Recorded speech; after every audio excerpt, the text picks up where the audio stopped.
lifts and ups, and welcome to another feisty negotiation between wolves and lambs we carelessly call the tube, and that's what's up today. Popular Israeli blogger questioned by Secret Service because of a tweet. Yes, a tweet.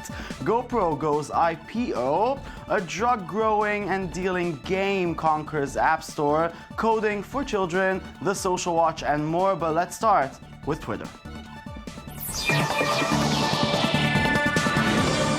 This, if true, could be some serious big news. As some of you might remember, Twitter recently killed off its own music app. But now, the social media giant may renew the pursuit of a viable audio streaming service as it looks into buying SoundCloud. According to Rico, the deal is far from certain. However, if it does happen, it may be Twitter's biggest acquisition yet. SoundCloud, a Berlin-based company, is already a popular service among professional and amateur musicians for sharing music and may be worth its steep price tag. The service calls itself the YouTube for audio, and houses track both from independent musicians and established acts. Last October, the company announced that it has 250 million users. That's a lot. Here's what happens when they got a visit from the people of TechCrunch. SoundCloud has grown like a lot. You guys are sort of bursting at the seams here. We've kind of overgrown ourselves here. We're about 200 in total now, and I think about 120 or so here. Great. Yeah.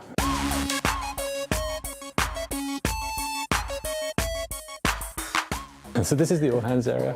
Usually this is the place where people hang out. We have team lunches here. Yeah, this is kind of the hub of things. We're trying out some new standing desks there. France is prototyping it. Very nice. Looking like it's working really well. Looking good. Yeah. So this is my team over here, Insight and Growth. Say hello. Great. Got any recent insights? A lot of Too many insights to share. Yeah. And now we're going into the vault. Yeah, we won't go in the vault. I can't tell you what's in the vault. It's extremely secretive. One does not just go into the vault. No. Okay. You could find horrible, mystical things in there, but we'll leave it for now. It's like Narnia, basically. Oh. Lovely. Now, imagine getting yourself inside a Shin Bet investigation office over a tweet. A left-wing Israeli blogger says a Shin Bet security service official threatened him Monday with losing his job and going to jail because he posted a tweet seeking the identity of 3 Shin Bet agents in a follow-up to a blog post about the Israeli interrogation of Palestinian miners.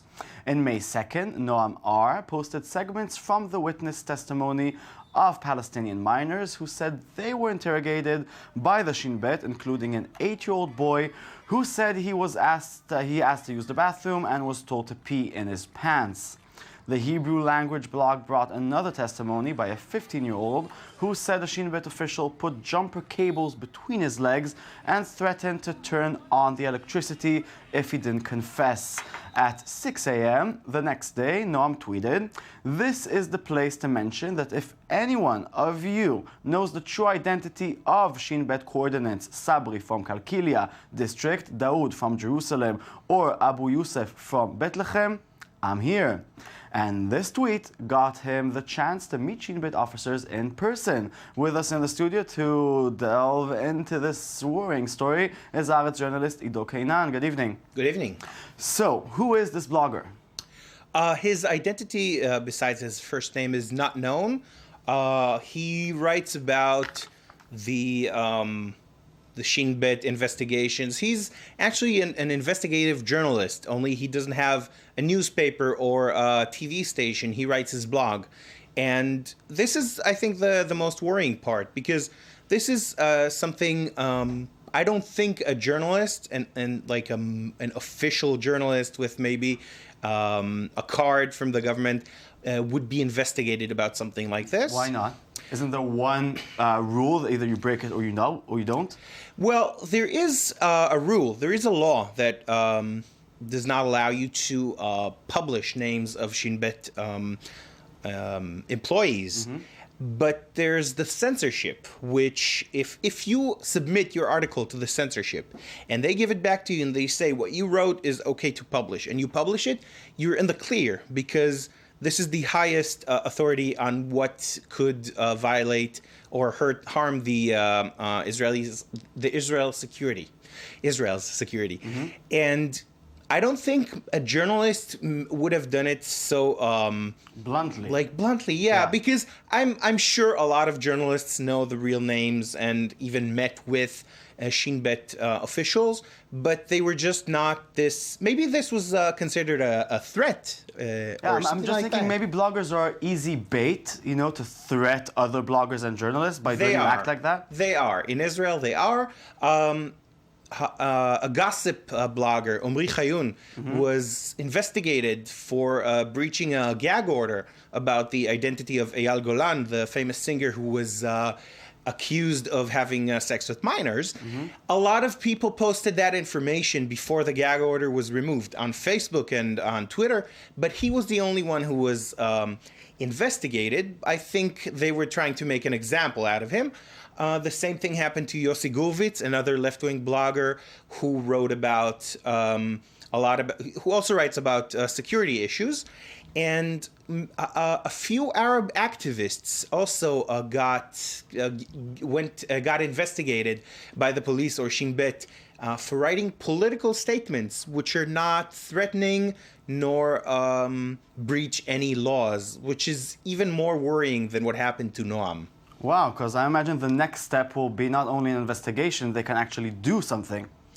I'm not sure, because if you had something against him, if he did something illegal, you could the police could investigate him. He could go to jail. He could go to prison. He could be tried before a court. I think this was meant to send a message. The fact that the Shin Bet threatened that he would lose his job if he continued in this way, it seems more of an extortion, more of blackmail than of what you expect from the state. But does that mean that the Israeli freedom of speech on the internet is threatened? I think it is threatened. I think we're lucky that we have people who are brave enough to do those investigations, publish stories, and tell their audience that they've been investigated. They were called in. They're not afraid. They want to say, look at what they're doing to me, and do something about it before it comes. Before it gets worse, before it comes to you, before there's official censorship on the internet. Yeah, but if we go to on the other side, okay, Israeli law, you are not allowed to reveal or try to reveal names of Shin Bet officers. You as a blogger should know that if you don't want to get interrogated or in trouble. What he did, as blunt as it was, I don't think it was illegal. He said, if you have the names, please send them to me. I don't think this is even, I'm not sure it's even coercion, because he's not directing this request to a specific person. Also, as I said... There's a thread there. Give them to me and then I'll do what with them? I might publish the names. I'm pretty sure that people of his occupation or hobby are being followed, are being wiretapped or whatever by the security forces. I'm pretty sure they do what they can, and I wouldn't blame them. It sounds like there's information that they don't want revealed, but you can't arrest people, you can't scare people, frighten people, threaten people for their intent to do something, and we don't have any proof. I don't think they have any proof that he was going to publish the names.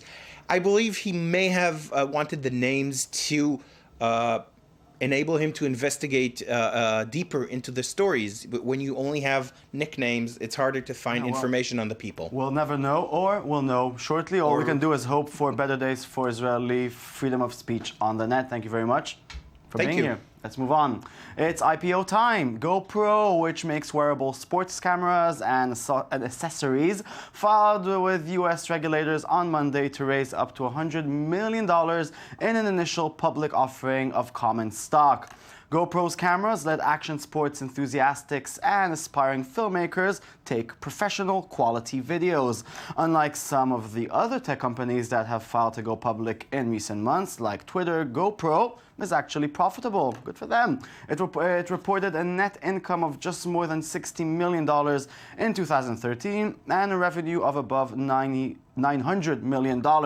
In the filing, GoPro said it plans to develop new camera devices, increase marketing efforts to boost brand recognition, and grow internationally. It also spelled out plans to become more of a media entity in the future, whatever that means. We don't really care as long as we keep on getting videos such as these.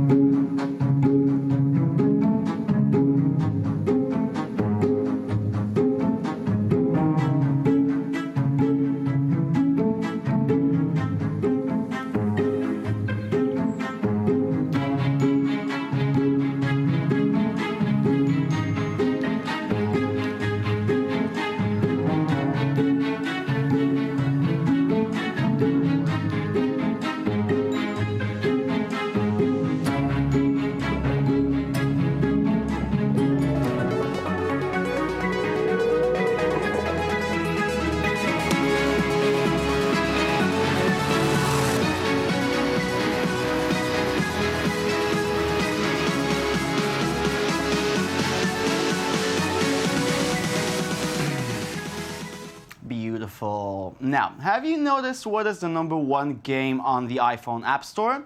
Wait for it, because you are going to be quite surprised.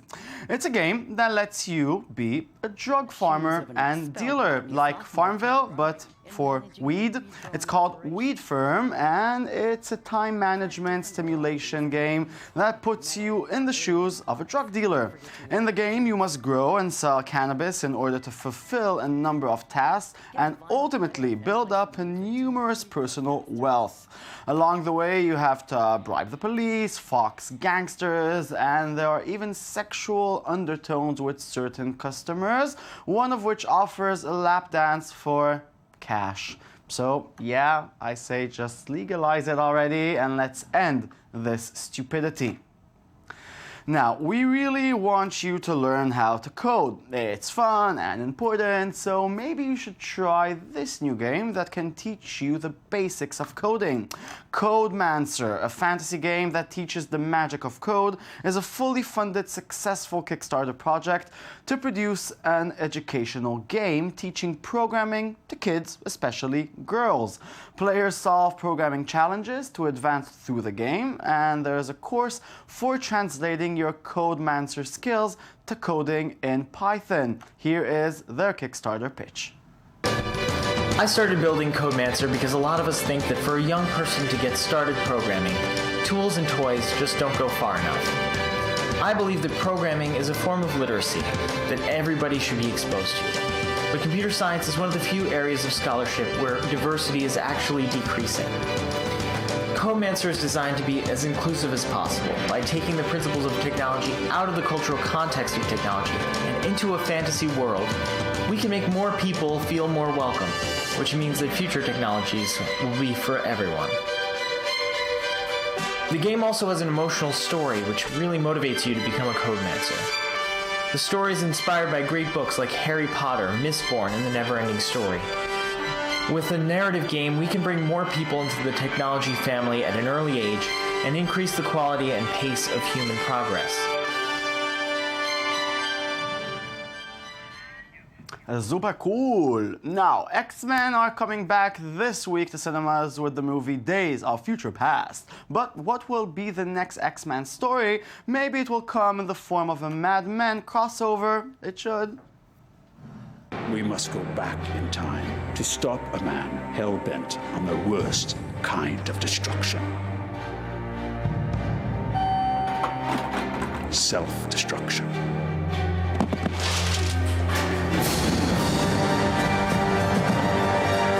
What people call mutation was invented by guys like me to sell nylons. He will want to drink. We want to protect you. Is that what you want, or what people expect of you? This trick of yours is a gimmick. If you really want respect, go out and get it for yourself. Get out! He will want to seduce women. Mistake. Can't stop thinking about you. Your blue skin, your strong legs, your... Go on. Wow, Mystique. Oh yeah, looks amazing. Mystique and Joan from Mad Men. It's like both perfect women in one form. That's it. We need to go. Thank you very much for watching our show. Don't forget to log to our Twitter and our Tumblr. Twitter and Tumblr, it's TheTube24. And now for a quote from my favorite dude in the world. His name is Oscar Wilde. By the way, I was told today that you cannot go visit the grave itself because people used to kiss the grave too much. So now it's fenced. I don't know if that's true. You can, I don't know, tweet me about it. And the quote goes like this: we are all in the gutter, but some of us are looking at the stars. You get that? Gutter. It's all of us in the gutter, but some of us looking at the stars. The stars are there. Here they are. Goodbye.